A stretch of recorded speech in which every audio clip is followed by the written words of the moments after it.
نبی پاک صلی اللہ تعالی علیہ وسلم کی زوجہ بی بی عائشہ صدیقہ رضی اللہ تعالیٰ عنہ، انہوں نے دیکھا نبی پاک موجود نہیں ہے، وہ ڈھونڈنے کے لیے نکلی، دیکھا جنت المکی میں آپ تشریف فرما ہیں، اور فرمانے لگے عائشہ آج 15ویں شب ہے، اور آج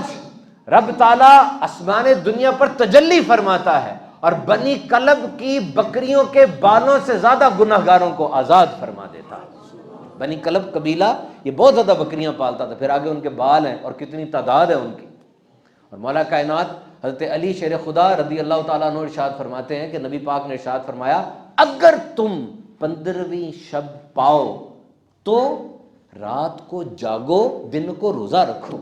کیونکہ غروب آفتاب سے ہی اللہ تعالیٰ آسمان دنیا پہ رحمت کی تجلی فرماتا ہے، اور اعلان ہوتا ہے کوئی مغفرت مانگنے والا اس کو معاف کیا جائے، ہے کوئی رزق مانگنے والا اس کو رزق دیا جائے، ہے کوئی مصیبت زدہ کہ اس کی مدد کی جائے۔ So it's open announcement, it's open announcement. کتنی بڑی بات ہے دیکھیں۔ حضرت حسن رضی اللہ تعالیٰ عنہ ہم سب کی جان ہے،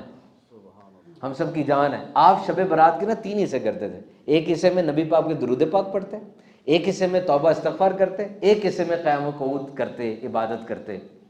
اور فرماتے کہ میں نے سنا ہے کہ جس نے 15ویں شب یعنی شب برات کو زندہ رکھا اللہ تعالیٰ مقربین میں اس کا شمار فرماتا ہے۔